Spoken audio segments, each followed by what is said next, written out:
Seorang wanita berambut pendek memerah saat situasinya tiba-tiba menjadi terlalu tegang, terlalu cepat. Layar aplikasi menunjukkan Lee Dahye berada di level 3, dan dia merasa situasinya semakin tak terkendali lebih cepat daripada yang bisa dia pahami. Lalu seorang wanita berambut merah tiba-tiba tersandung dan berteriak, menarik semua tatapan ke arahnya. Saat sebuah tangan mencoba meraihnya, wanita berambut merah itu cepat mengatakan bahwa dirinya baik-baik saja dan mencoba menenangkan diri. Begitu dia menyadari siapa yang mendekatinya, dia langsung mundur dengan amarah dan rasa tidak nyaman yang terlihat jelas. Pria itu langsung terdiam, terguncang oleh permusuhan yang terpancar dari wajahnya. Dia menepis tangan pria itu dan dengan dingin menyuruhnya menjauh karena dia tidak tahan berada di dekatnya. Sambil memeluk dirinya sendiri erat-erat, dia terus menatap tajam dan bergumam bahwa pria itu sudah sangat menyebalkan sejak pagi. Dibiarkan berjongkok di lantai, dia memaksakan tawa kosong sementara tatapan dan bisikan kerumunan terus menekannya. Dia berpikir orang-orang selalu bilang dia terlalu banyak bercanda. Tetapi sampai sekarang beberapa gadis masih terlihat nyaman berada di dekatnya. Sekarang dia merasa yakin semuanya berubah setelah insiden itu. Saat pelajaran berlangsung, seseorang tiba-tiba mengumumkan bahwa Eunmi kehilangan dompetnya, dan suasana kelas langsung berubah. Chae Hongryol terdiam, menyadari bahwa yang lain sudah mengira Eunmi dirampok. Seorang teman sekelas langsung menunjuk Chae Hongryol dan menuduhnya, membuatnya benar-benar terkejut. Chae Hongryol dengan marah membantah dan menuntut mereka memeriksa tasnya jika benar-benar mencurigainya. Untuk membuktikan dirinya, dia langsung membuka tasnya di depan semua orang. Lalu dompet Eunmi ditemukan di dalamnya, dan suasana langsung berubah menjadi penuh permusuhan. Para siswa di sekitarnya bereaksi dengan kecaman dan kecurigaan, seolah mengepungnya dari segala arah. Sambil memegang dompet itu dengan syok, Chae Hongryol tidak bisa memahami bagaimana ini bisa terjadi. Eunmi melangkah maju dengan frustrasi dan menuntut Chae Hongryol segera mengembalikan dompetnya. Chae Hongryol mencoba menjelaskan sambil mengulurkan tangan, tetapi Eunmi langsung menjauh dengan gelisah. Eunmi dengan dingin mengatakan bahwa bahkan mendengar suaranya saja membuatnya kesal, menghancurkan sedikit harapan yang masih dia miliki. Gadis lain segera menenangkan Eunmi dan membawanya pergi sementara Chae Hongryol berdiri terpaku, syok oleh reaksi itu. Saat dia membeku di tempat, para siswa di dekatnya mengejeknya karena ketahuan dan mencibir bahwa gadis-gadis seharusnya tidak pernah mempercayainya. Sejak hari itu, Chae Hongryol menyadari bahwa dia tidak lagi bisa akur dengan siapapun. Jadi dia menjalani kelas dalam diam dan pulang sekolah sendirian. Bahkan ketika dia terus mencoba meluruskan kesalahpahaman itu, tidak ada yang berubah. Kemudian, saat Chae Hongryol dengan hati-hati mendekati Eunmi di luar dan mencoba bicara lagi, dia memandangnya seperti tidak mengerti kenapa dia masih ada di sana. Eunmi dengan tajam memperingatkannya untuk berhenti menghubunginya karena dia hanya membuatnya frustrasi.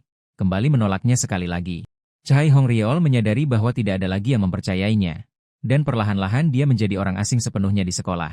Saat malam turun menyelimuti gedung, rasa terasing di sekitar Chae Hongryol terasa lebih berat dari sebelumnya. Di ponselnya, Chae Hongryol membaca postingan mengganggu tentang seseorang yang memanipulasi siswi sedikit demi sedikit melalui hipnosis, dan dia tidak bisa berhenti melihatnya.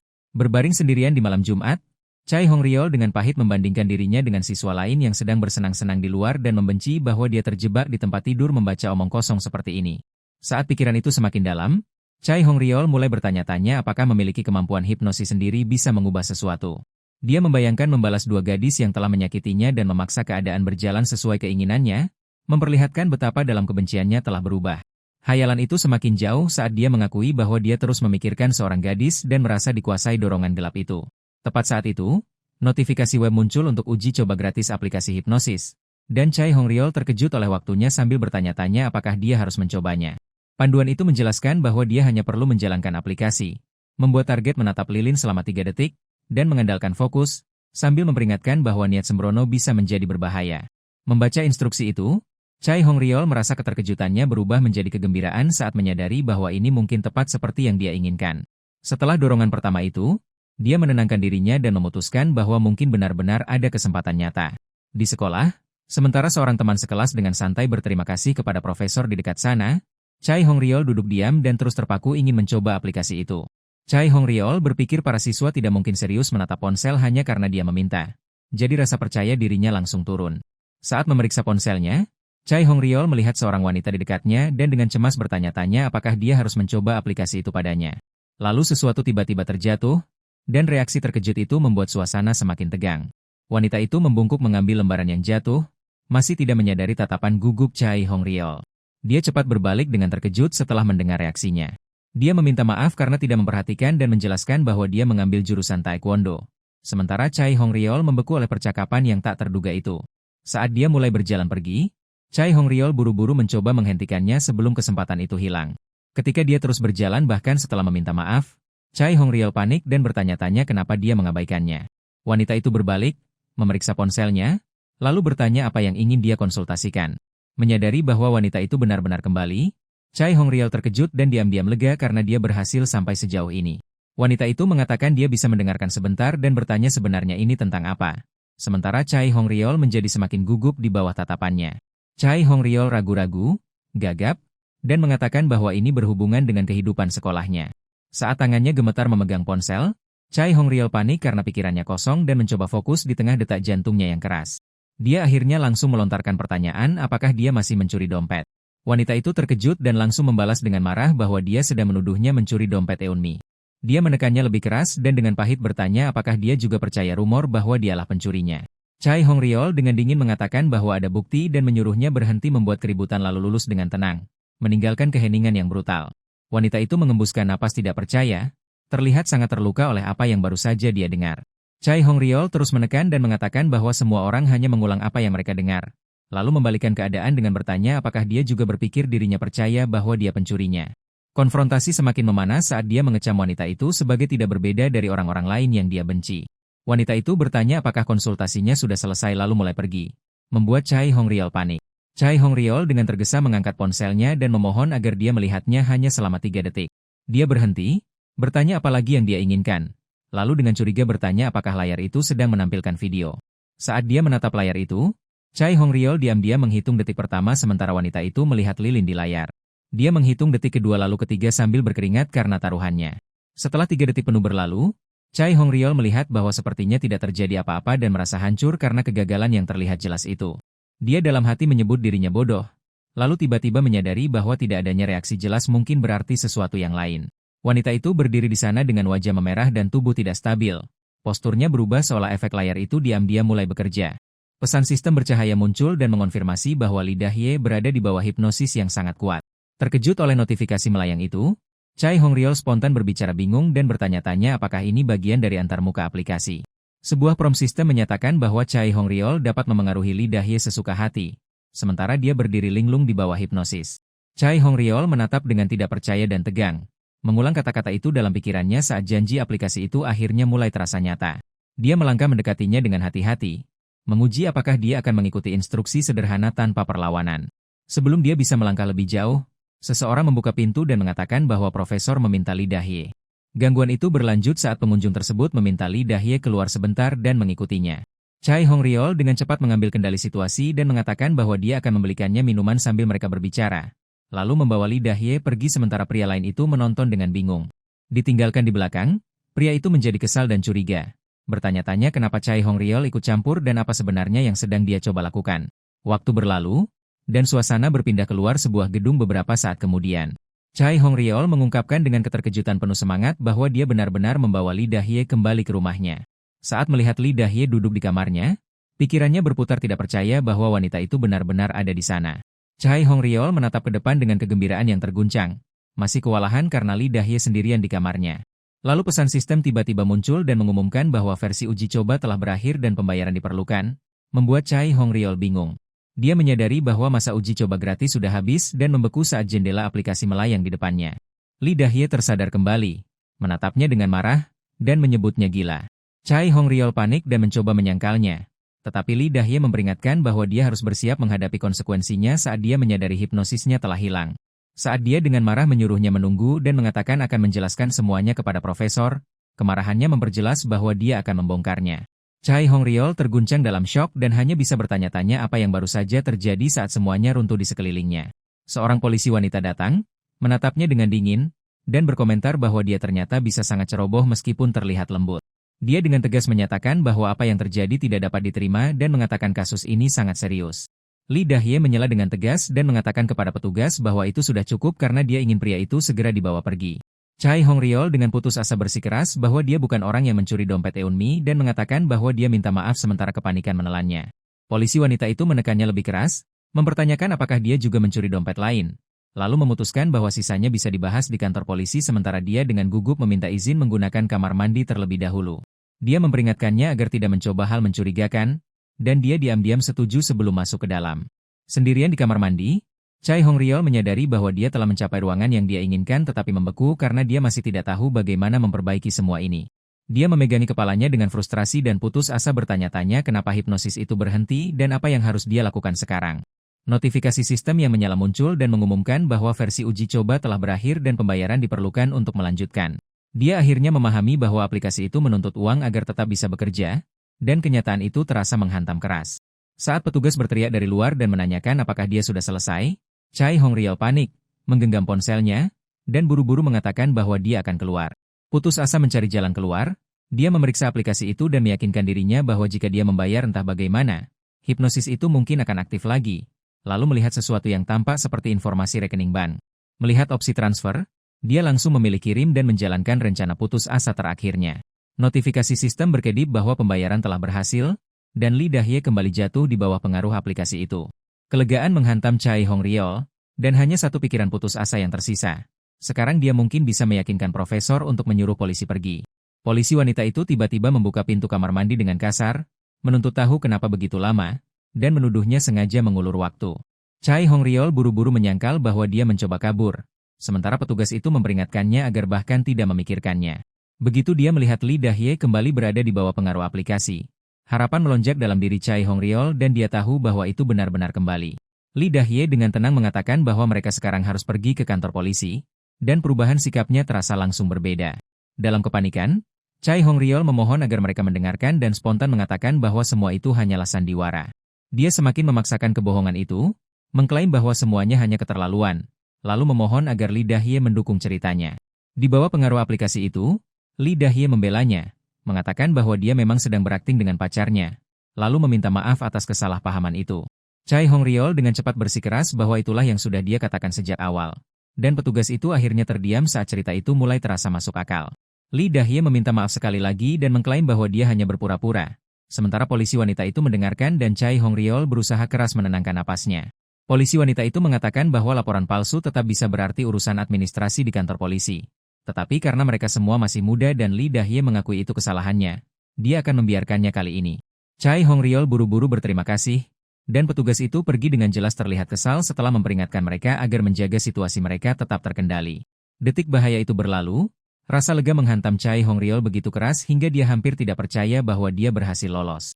Lalu Lee Dahye berhenti di depannya dengan wajah tenang, dan Chai Hongryol menoleh ke arahnya saat ketegangan baru mulai terasa. Melihat ekspresinya, Chai Hongryol memastikan bahwa Lee Dahye masih terpengaruh, dan sistem menjelaskan bahwa efek itu tetap aktif selama masa berbayar meskipun sempat terputus sebentar. Menyadari bahwa efek itu hanya akan berhenti setelah masa pembayaran habis, Chai Hongryol bergumam bahwa aturan itu sangat kejam. Lalu dengan canggung mencoba menenangkan diri saat Lee Dahye memandangnya dengan bingung. Dia mengulurkan tangan ke arah Lee Dahye, tetapi sistem tiba-tiba memperingatkan bahwa resistensinya sudah naik terlalu tinggi dan efek itu akan hancur jika naik lebih jauh lagi, membuatnya terkejut. Notifikasi lain menjelaskan bahwa memaksakan tindakan di luar toleransi target saat ini membuat bahaya meningkat sangat cepat dan membutuhkan waktu untuk pulih. Dan Chai Hongryol menyadari bahwa bahkan gerakan kecil tadi sudah terlalu jauh. Lalu sistem memberikan sesuatu yang lebih buruk, mengumumkan bahwa manfaat versi uji coba sudah hilang dan level Lee Dahye turun menjadi 1 sementara risikonya mencapai 100. Sistem memberitahu Chai Hongryol bahwa menaikkan level Lee Dahye membutuhkan kondisi tertentu untuk dipenuhi, membuatnya bingung dan kesal.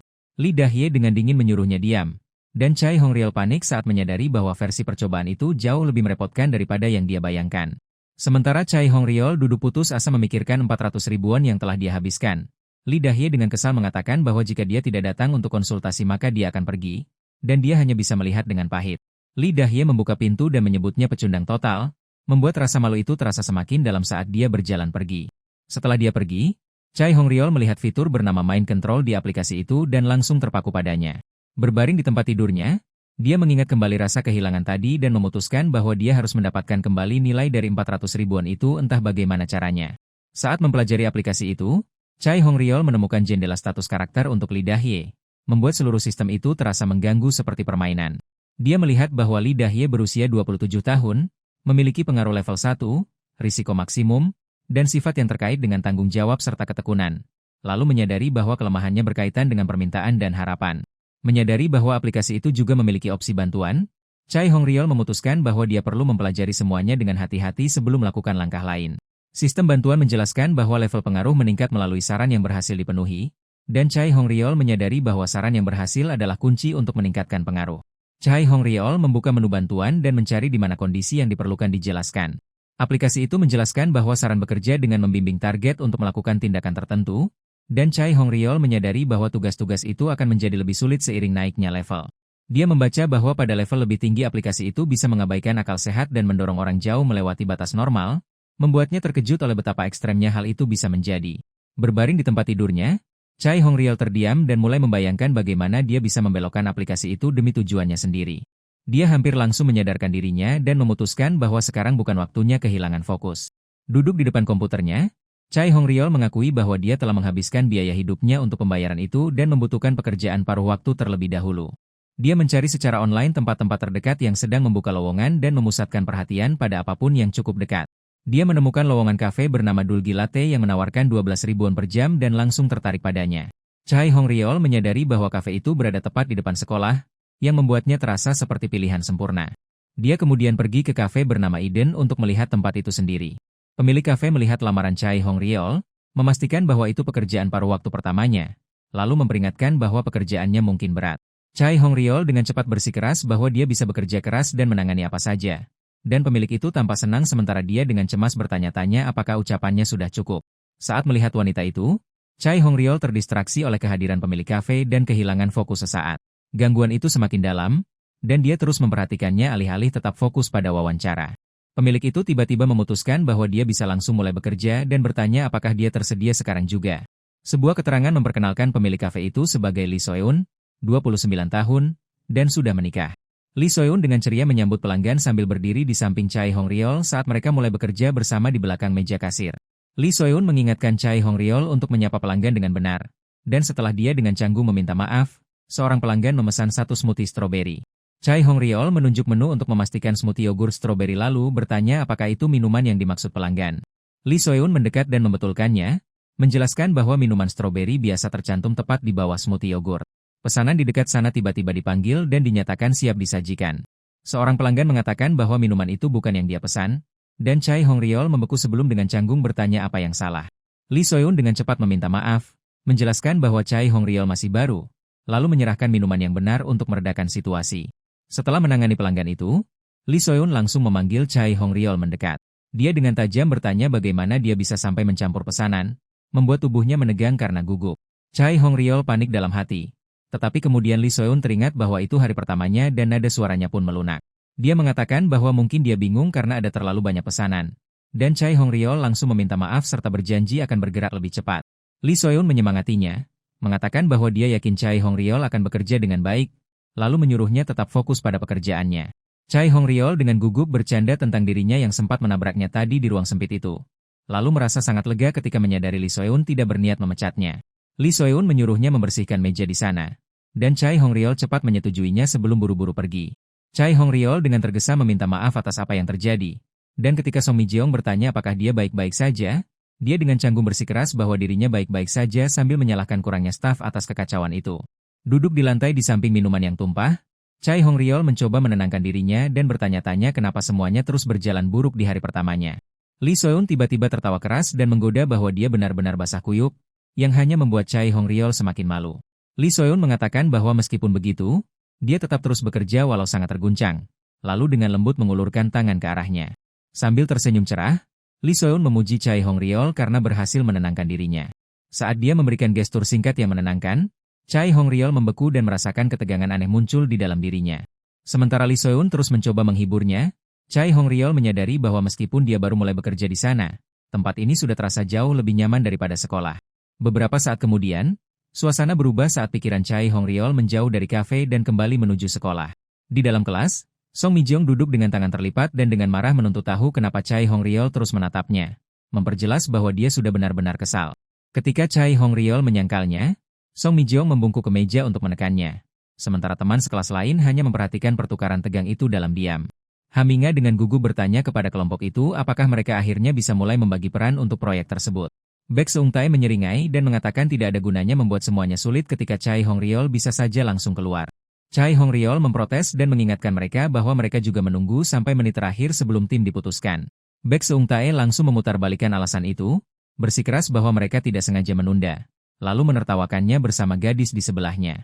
Saat ejekan itu terus bertambah, Chai Hongryol menyadari bahwa mereka terang-terangan memperlakukannya seperti orang rendahan. Chai Hongryol dengan ragu bertanya apakah mereka juga tidak ingin mengerjakan tugas itu. Masih berharap dia bisa berbicara baik-baik dengan mereka. Baek Seung-tae langsung membentak dan dengan agresif menuntut tahu apa yang baru saja dikatakan Chai Hongryol. Gadis itu dengan dingin mendukung Baek Seung-tae dan mengatakan bahwa pria lemah seperti Chai Hongryol memang selalu berakhir memikul beban seperti ini. Baek Seung-tae kemudian menyatakan bahwa dia dengan murah hati akan membiarkan Chai Hongryol mengurus semuanya dan menyuruhnya melakukan presentasi juga. Ketika Chai Hongryol mencoba bertanya kenapa dia juga harus melakukan riset, seseorang memotongnya dan menyuruhnya diam karena mereka sudah punya rencana. Chai Hongryol menghantam meja dengan tangannya dan mengatakan bahwa jika mereka sudah memilih presenter, dia akan pergi sekarang juga. Lalu seseorang dengan dingin menyuruhnya pergi. Dia berjalan keluar dengan amarah mendidih, bersikeras bahwa dia juga bisa serius dan memperingatkan bahwa selama ini dia hanya menahan diri. Chai Hongryol bersumpah bahwa merekalah yang akan menyesal karena telah mendorongnya sejauh ini.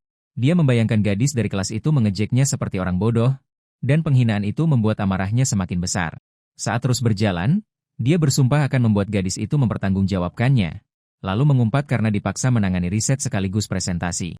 Di lorong, dia tiba-tiba melihat seorang wanita mendekat dengan sebuah perangkat di tangannya dan langsung mengenalinya sebagai target yang dia butuhkan. Begitu melihatnya dengan jelas, Chai Hongryol menyadari bahwa ini adalah jawaban yang seharusnya dia pikirkan sejak lama. Dia memusatkan perhatian padanya dan mengaktifkan aplikasi itu, mengirimkan perintah ke arahnya. Wanita itu menegang karena terkejut, dan Chai Hongryol dengan canggung berjalan mendekat lalu bertanya apakah dia baik-baik saja akhir-akhir ini. Ketika wanita itu bereaksi gugup tetapi menjawab dengan lembut, Chai Hongryol merasa terdorong oleh kebaikan dalam suaranya. Chai Hongryol menyadari bahwa wanita itu jelas tidak mengingat apapun, dan hal itu membuatnya semakin berani. Dia tiba-tiba bertanya apakah wanita itu tahu cara membuat presentasi, dan dia langsung tersentak bingung oleh pertanyaan mendadak itu. Waktu berlalu saat mereka akhirnya mengerjakannya bersama. Dia dengan tenang menjelaskan bahwa jika dia menggambar bentuk di sana, bayangan akan muncul, dan Chai Hongryol melihat dengan kagum sambil memuji kemampuannya. Saat dia terus membantunya, wanita itu terlihat semakin gugup dan mencoba menyembunyikan rasa malunya. Chai Hongryol memperhatikan kegugupannya dan merasa terdorong, merasakan bahwa wanita itu mulai merasa lebih nyaman di dekatnya. Dia tiba-tiba mengulurkan tangan ke arahnya, dan wanita itu langsung tersentak mundur dengan panik sambil menuntut tahu apa yang sedang dia lakukan. Melihat reaksinya yang terkejut, Chai Hongryol menyadari bahwa dia tidak nyaman dengan kontak mendadak, dan dia malah membuat situasi itu semakin canggung. Dia meminta izin untuk mendekat sedikit lagi, dan setelah ragu-ragu dengan ketidakpastian yang jelas terlihat, wanita itu memberikan jawaban pelan.